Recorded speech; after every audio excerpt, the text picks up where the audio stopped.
Et si je vous disais que tout ce que vous pensez savoir sur les raisons pour lesquelles les gens font de la moto est faux, abonnez-vous tout de suite, car ce que je vais vous révéler changera à jamais votre regard sur chaque motard que vous croiserez. On a tous entendu les réponses superficielles.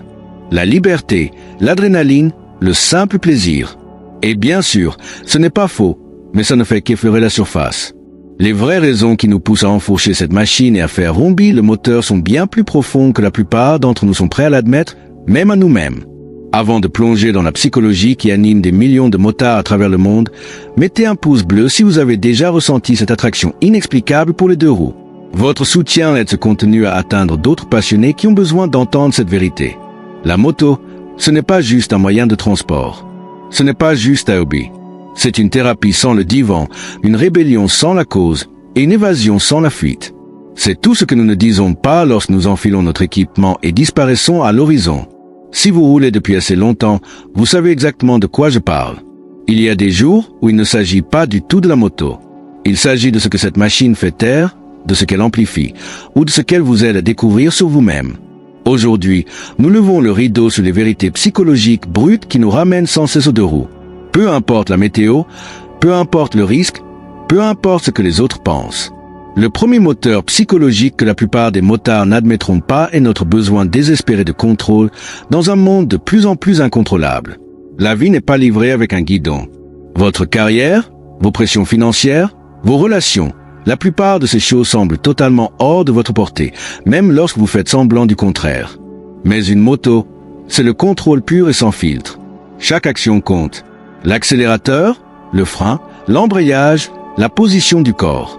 Il n'y a pas d'ordinateur qui prend les décisions pour vous. Pas d'algorithme qui optimise votre itinéraire, pas de système passif pour vous garder en sécurité. Juste votre compétence, votre jugement et votre capacité à lire la route. Quand vous êtes en selle, c'est vous qui reprenez les commandes. Nous n'en parlons pas ouvertement, mais beaucoup d'entre nous se sentent impuissants dans leur vie quotidienne. Piégés dans des réunions qui n'aboutissent à rien. Approuvant de la tête des conversations qui ne nous intéressent pas. Tandis que le temps file, minute après minute. Mais au moment où nous démarrons ce moteur, tout change. Nous redevenons des décideurs. Nous choisissons le rythme, l'itinéraire, le niveau de risque. Pas de manager, pas de comité, pas de compromis, juste le commandement pur. C'est pourquoi certains motards deviennent véritablement irritables lorsqu'ils ne peuvent pas rouler. Ce n'est pas seulement le plaisir qui leur manque, c'est la perte du seul domaine où ils se sentent vraiment maîtres de leur destin. La moto devient notre royaume et nous en sommes les souverains absolus. La deuxième vérité psychologique est inconfortable mais indéniable. Beaucoup d'entre nous ne roulent pas seulement vers quelque chose. Nous fuyons autre chose. Peut-être est-ce le stress qui nous suit partout. Peut-être est-ce un deuil qui pèse lourd dans les moments de silence. Peut-être est cette voix intérieure implacable qui ne se tait pas quand nous sommes immobiles. Rouler nous donne la permission de ne pas rester immobile. Ça apporte du mouvement quand la vie semble stagner. Du bruit, quand le silence devient écrasant. Vous avez déjà fait ces virées imprévues, n'est-ce pas? Celles où vous vous équipez en colère, épuisé ou le cœur brisé, et vous vous retrouvez soudain à des kilomètres de chez vous sans aucun souvenir du temps passé. Ce n'est pas un loisir, c'est de la survie. La route ne juge pas. Elle ne demande pas pourquoi vous êtes là ou ce que vous fuyez. Elle offre simplement de la distance, du temps, du vent, assez d'espace entre vous et ce qui vous poursuit. Comparé à d'autres mécanismes d'adaptation auxquels les gens ont recours, celui-ci au moins vous fait avancer. Certains motards cherchent la paix, d'autres fuient le chaos. Mais en selle, on a l'impression d'accomplir les deux simultanément. Et ce paradoxe à lui seul nous fait revenir. Assurez-vous d'être abonné, car nous ne faisons que commencer. Et ce qui suit pourrait vous faire remettre en question tout ce que vous pensiez savoir sur vos propres motivations. Le troisième moteur psychologique concerne la validation de l'identité. Chaque fois que vous roulez, vous ne faites pas que manœuvrer une machine. Vous projetez une image de qui vous êtes ou de qui vous voulez être. L'équipement, le son, la présence, tout cela envoie un message qui nourrit quelque chose de profond dans votre psyché. Nous ne choisissons pas nos motos uniquement sur la base de spécifications techniques. Nous choisissons en fonction de l'identité que nous voulons projeter. Les sportifs suggèrent la vitesse et la précision. Les cruisers impliquent une confiance décontractée. Les trails évoquent une capacité robuste, même si rien de tout cela ne reflète votre véritable personnalité. Au moment où vous tournez la poignée, vous avez l'impression que c'est le cas. Vous devenez la version cinématographique de vous-même. Plus confiant, plus décidé, plus authentique. Nous avons besoin de cette transformation car la vie quotidienne nous force à être des versions édulcorées de qui nous sommes vraiment. Le vous professionnel, le vous responsable, le vous socialement acceptable. Mais le vous motard, c'est la version non diluée, celle qui ne fait pas la queue et n'explique pas ses choix. Roulez valide cette image. Ça vous rappelle que sous tous les compromis et la civilité, il y a encore quelqu'un avec une flamme intérieure. Quelqu'un d'assez audacieux pour prendre des risques calculés. Quelqu'un qui ne se contente pas d'exister, mais qui vit vraiment. La quatrième vérité, c'est que le danger semble plus honnête que la sécurité. La majeure partie de notre monde est rembourrée, aseptisée, optimisée pour le confort. Nous vivons entourés d'airbags, d'étiquettes d'avertissement et de systèmes conçus pour nous empêcher de ressentir un risque authentique. Quelque part dans toute cette protection, quelque chose de primal se perd. La moto réintroduit le risque authentique dans nos vies. Pas l'imprudence, mais de réelles conséquences directement liées à nos actions. Chaque sortie vous rappelle que vos choix comptent, que la physique se moque de vos intentions et que vous êtes responsable de votre propre survie. Il n'y a pas de cage d'acier autour de vous, pas de zone de déformation pour absorber les erreurs, juste votre concentration, vos réflexes et les décisions que vous prenez en une fraction de seconde. Pour les non-initiés, cela semble terrifiant. Pour les motards, c'est une clarté sans pareille, car le danger ne ment pas. Vous ne pouvez pas tricher dans un virage ou prétendre que vous êtes attentif quand ce n'est pas le cas. La machine le sait, la route le sait, et si vous vous trompez, ils vous le feront savoir immédiatement. Cette honnêteté tranche avec le flou de la vie moderne où rien ne semble entièrement réel. À moto, c'est simple. Vous restez présent ou vous en subissez les conséquences. Vous respectez la physique ou elle vous enseigne de douloureuses leçons. Cette relation basée sur la confiance et la conséquence semble plus authentique que la plupart des interactions humaines que vous aurez durant la semaine. Le cinquième besoin psychologique que la moto comble est notre soif de silence mental alors que nous sommes incapables de tolérer l'immobilité physique. La vie moderne nous bombarde de distractions, de notifications, d'obligations, d'emploi du temps. Votre cerveau ne se calme jamais. Et quand il le fait, l'anxiété comble souvent le vide. La plupart des motards ne peuvent pas atteindre la paix en méditant. Mettez-nous dans une pièce calme sans rien à faire et nous perdrons la tête. Mais mettez-nous sur une machine se déplaçant à vive allure et soudain, tout prend son sens. C'est ça le paradoxe. Nous avons besoin de mouvement pour trouver la paix. La moto crée une forme unique de silence mental. Pas un silence littéral. Il y a le vent, le bruit du moteur, le bourdonnement de la route, mais le bavardage dans votre tête s'arrête enfin. Quand vous roulez vraiment, vous ne pouvez pas être ailleurs mentalement. Vous êtes complètement ancré dans le moment présent. C'est ce qui se rapproche le plus de la méditation pour beaucoup d'entre nous et c'est plus efficace que n'importe quelle application de pleine conscience ou exercice de respiration. Le bruit s'estompe, le brouhaha mental cesse et pour une fois, votre cerveau fonctionne de manière fluide et claire. C'est là que ça devient intéressant et je veux que vous laissiez un commentaire si cela résonne en vous. La sixième vérité, c'est que la moto nous fait nous sentir plus durs que nous ne le sommes réellement. La plupart d'entre nous ne sont pas de vrais durs à cuire. Nous travaillons dans des bureaux, payons nos factures à temps, disons s'il vous plaît merci, et nous nous émouvons devant des publicités. Mais enfiler un équipement en cuir et démarrer un moteur, et soudain, nous nous sentons plus affirmés, plus présents, plus puissants. L'équipement vous donne une allure sérieuse. La moto impose le respect. Les gens s'écartent, les inconnus vous dévisagent, même les non-motards projettent sur vous un mélange de peur et d'admiration. Ce n'est pas pour rien que les motos apparaissent dans tous les films où quelqu'un doit avoir l'air dangereux ou rebelle. C'est un raccourci pour projeter la force. Et nous adhérons totalement à cette transformation. Même le motard le plus doux a une démarche différente après avoir retiré son casque, le moteur crépitant encore derrière lui. Est-ce en partie un jeu d'acteur? Bien sûr. Mais parfois, faire semblant d'être fort vous fait vous sentir fort. Et se sentir fort change votre façon d'agir. Plus confiant, plus décidé, plus capable. Ce n'est pas de la tromperie, c'est une transformation.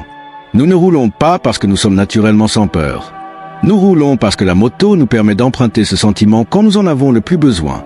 Parfois, quand la vie est écrasante, cette illusion de force est exactement ce qui vous aide à traverser une autre journée. Si vous trouvez de la valeur dans cette analyse approfondie, activez la cloche de notification pour ne jamais manquer de contenu qui explore ce qui motive réellement le comportement humain, car nous allons être encore plus honnêtes sur la psychologie de la moto. La septième vérité concerne notre addiction simultanée au contrôle et au chaos. La pratique de la moto est magnifiquement contradictoire. D'un côté, Nous sommes obsédés par la précision, les changements de vitesse parfaits, les commandes douces, les trajectoires de virage impeccables. De l'autre, nous recherchons délibérément l'imprévisibilité. Changement de météo, situation de trafic, état de la route, tout peut arriver. La moto satisfait ces deux besoins psychologiques simultanément. Elle nourrit la partie de nous qui aspire à la maîtrise et à la perfection technique. Mais elle nourrit aussi la partie qui désire secrètement la volatilité, le frisson de l'adaptation, d'avoir un pied dans le contrôle et l'autre dansant au bord du chaos. C'est un équilibre mental que la plupart des autres domaines de la vie ne peuvent pas offrir. Tout le reste soit trop sûr, soit trop imprudent. La moto est les deux à la fois, et cette tension crée un état psychologique addictif. Vous ne l'admettrez jamais complètement, mais le risque fait partie de l'attrait. Vous ne voulez pas une sécurité totale. Vous voulez gérer la menace, danser avec le danger tout en gardant le contrôle. C'est pourquoi votre rythme cardiaque s'accélère lorsque vous gérez avec succès une situation délicate. Vous n'avez pas peur, vous êtes vivant. La 8e vérité psychologique est peut-être la plus inconfortable. De nombreux motards ont du mal à demander de l'aide de manière traditionnelle. Nous allons plaisanter, esquiver, faire des commentaires sarcastiques et changer de sujet. Mais asseyez-nous et demandez-nous ce qui nous tracasse vraiment. La plupart d'entre nous se bloquent complètement. Mais donnez-nous une clé, un plein d'essence et une route ouverte. Et soudain, nous traitons tout. Pas par des mots ou des conversations, mais par le mouvement, les kilomètres et le silence. La route devient notre thérapeute, le casque notre confessionnal et la moto notre traducteur pour des émotions que nous ne pouvons pas articuler. La plupart des motards sont farouchement indépendants. Nous ne voulons pas être un fardeau pour les autres ou paraître faibles. Nous voulons résoudre nos propres problèmes, comprendre les choses par nous-mêmes, gérer tout ce que la vie nous envoie. La moto nous donne l'impression de faire exactement cela, même si nous ne réglons rien de concret. Peut-être que c'est suffisant. Peut-être que l'acte d'aller quelque part, n'importe où, est sa propre forme de guérison. Pas de rendez-vous, pas de discussion, juste la route, le rythme et les parties de vous-même que vous ne montrez à personne. Parfois, rouler est la seule façon que nous connaissons pour demander de l'aide sans vraiment le demander. La 9e vérité concerne la séparation et l'identité. Une partie de l'attrait de la moto est que la plupart des gens n'en font pas, et cela nous fait nous sentir distincts. Dans un monde d'expériences identiques, la moto nous distingue instantanément. Rouler devient un filtre qui dit que nous sommes différents de la masse. Cela crée une ligne entre les motards et les non-motards, entre ceux qui comprennent et ceux qui nous pensent fous. Que nous l'admettions ou non, nous nous nourrissons de cette incompréhension. Chaque fois que quelqu'un dit qu'il ne pourrait jamais rouler ou demande si c'est effrayant, il y a une lueur de fierté. Parce qu'ils ont raison. Eux ne le feront pas, mais nous, si. Vous voyez cela dans le signe discret que les motards se font sur la route. Ce n'est pas seulement de la politesse, c'est de la reconnaissance. Vous avez choisi le risque plutôt que le confort, l'exposition plutôt que la protection, l'engagement plutôt que le pilote automatique. La moto n'est pas seulement quelque chose que nous faisons, c'est une partie de qui nous sommes. Et cette identité semble importante. Le 10e moteur psychologique est la présence et la pleine conscience. La majeure partie de la vie se déroule en pilote automatique.